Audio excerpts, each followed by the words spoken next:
This video is best viewed on a stereoscopic 3D monitor or with YouTube's cardboard viewing option. For more 3D options, use the Flash Player by clicking the first link in the description.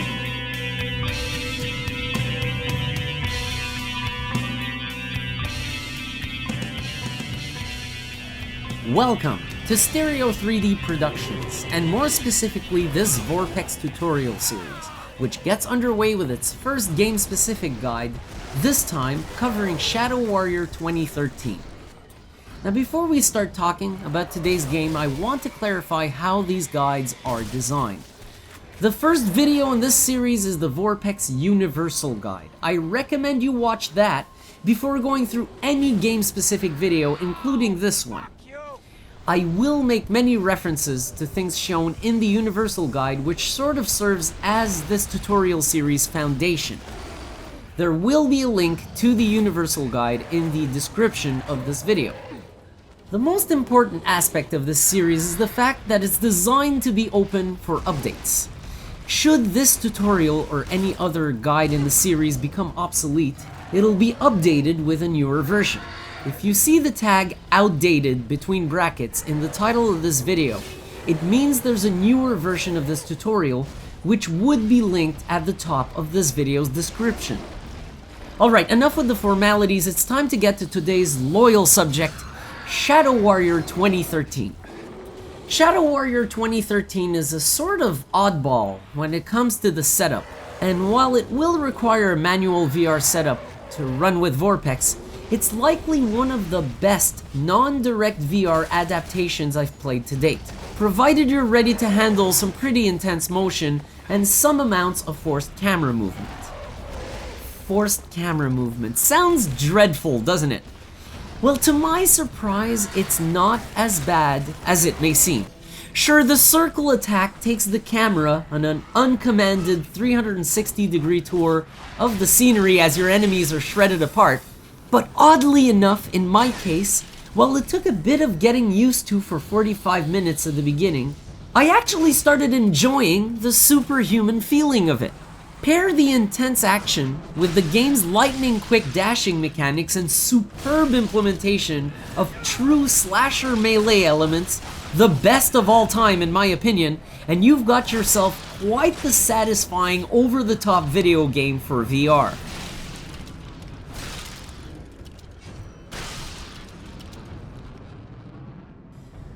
The approach with Shadow Warrior is a bit strange. I was even on the fence about using any footage from it for the Universal Guide, given so many of its manual VR settings just don't line up with the common averages.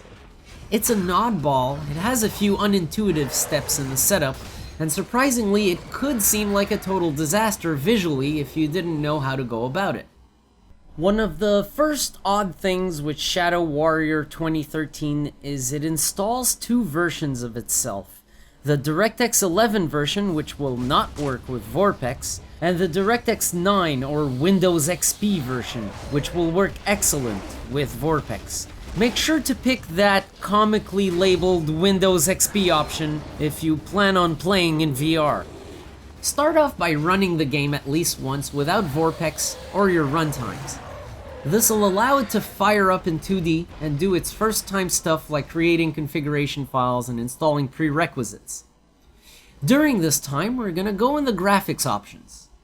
I'll leave you to choose your quality levels yourself, as I've detailed a lot of these in the Universal Guide, but I will mention you need to uncheck VSync and triple buffering if they are checked. The anti-aliasing techniques in this game aren't really desirable for VR, feel free to turn that off.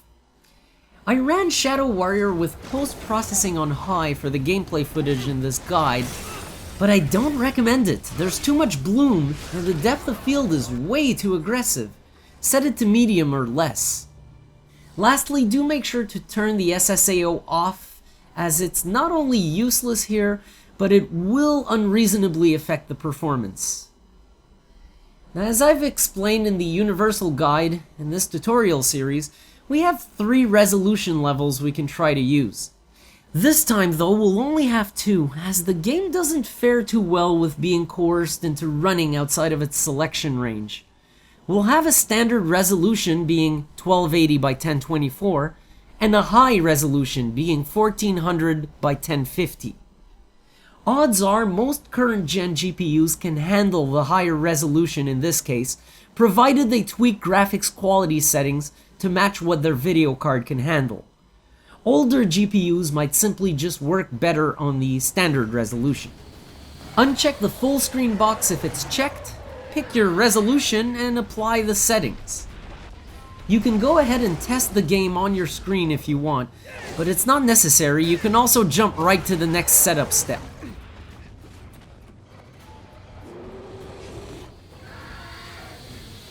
Alright, close off your game, and before we fire up VorpX and our runtimes and restart the game for our first VR session, this setup requires passing by the VorpX settings optimizer to force in enough field of view. Open the VorpX configuration tool and go into the game settings optimizer, where you'll find a profile for Shadow Warrior. Uncheck the resolution option since we've already done that in the game's options. Then, leave the field of view option checked and enter a value of, drumroll, 100. And finally, click on Optimize Settings. Yes, I know, 100 degrees. Far off from the Universal Guide field of view recommendations. I said this game was an oddball. VorpX should confirm the settings were optimized, which means we're ready for the next step. Keep in mind that from here on, if you ever enter the game's graphics options and make changes, your FOV will revert, and thus you will need to repeat the settings optimizer step. Okay, get your runtimes going, whichever they may be, fire up VorpX and launch your game. As explained in the Universal Guide, there are two possibilities to run a game in VR with VorpX: Direct VR or Manual VR. Direct VR is quicker to set up, works better, and generally requires less game configuration, but its downside is support. Given it's a new feature, only a few dozen games can use it, and Shadow Warrior 2013 is currently not one of them. We're going to be opting for the Manual VR method. Start a new game and let the intro movies and scenes finish.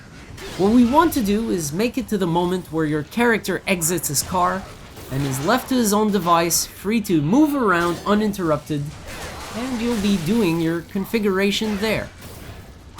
First order of business is turning off the dynamic shadows, as they will cause massive eyesores in stereoscopic 3D.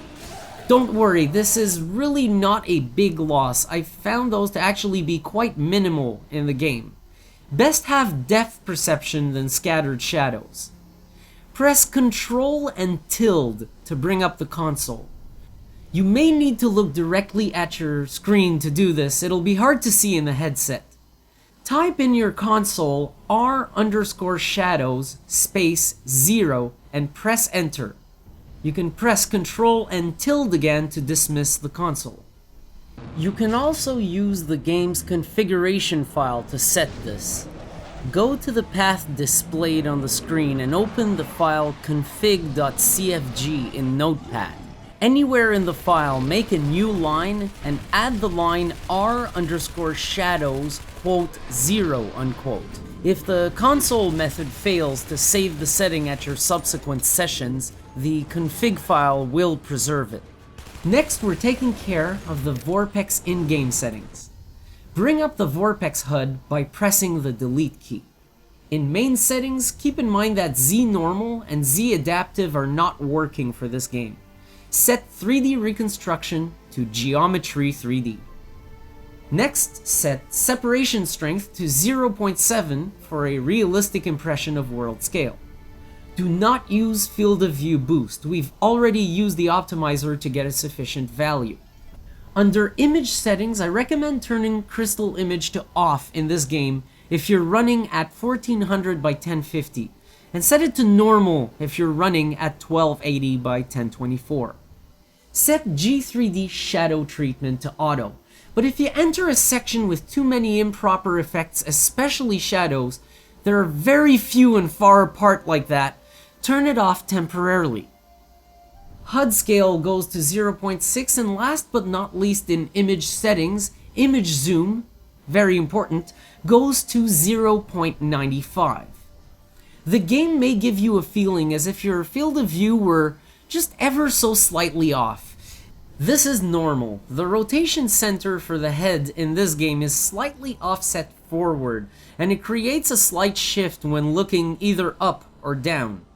Weird, but as long as you know, you'll be fine. Under display settings, set direct mode fluid sync to off if it isn't already. In head tracking settings, I'm using a sensitivity of 0.44, but that's because my mouse sensitivity in the game is at 2.25. If you use the same as me for your mouse, use the same head tracking sensitivity value.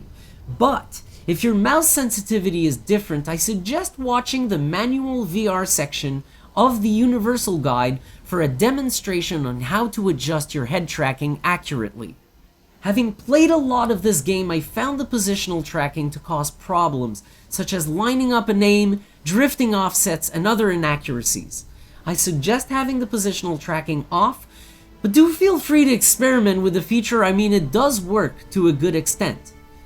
Lastly, under mouse and gamepad settings, set disable mouse acceleration to yes. Now we're pretty much ready to play, but I must bring up one optional element. Something that was actually a key factor in making me enjoy this game so damn much in virtual reality. See, since we don't have direct VR here, our head tracking is immediately subject to mismatch. This means I can end up with my real head at level and my in-game view looking up or down. This can not only make this game hard to take, but it also makes it a lot more difficult to play it. This is the very game that made me create my own pitch-locked mouse, a solution I came up with for the pitch mismatch problem. I purchased a mechanical mouse, opened up its case, and blocked the vertical axis sensor on it. This made sure that the only thing that could send vertical axis input to my game was VorpX, and VorpX alone. While the game had other issues causing the vertical axis to sometimes shift, like many other games do, this mechanical mouse trick helped greatly. Whatever remaining offset that would form, I would adjust manually mid-gameplay by reaching for my normal mouse and reaching back for the pitch-locked mouse once corrected. A little extra in this game that I really like is that the up-down arrow keys also control pitch, making readjustments easier to do on the fly, even making it possible mid-battle.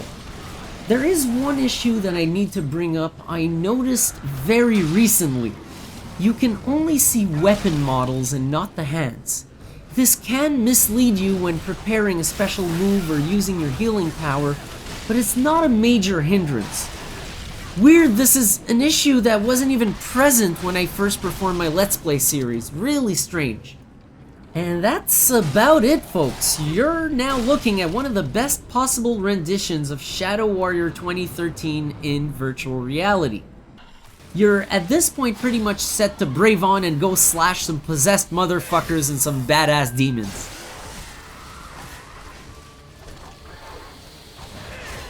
Shadow Warrior is quite a unique creation.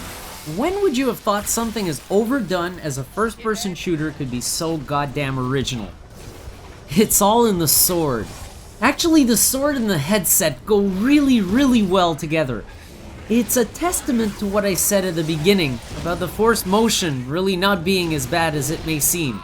If you watch my Let's Play series of this game, I'd often go out of my way to continue using the sword instead of firing any guns, mostly because it was just so incredibly satisfying.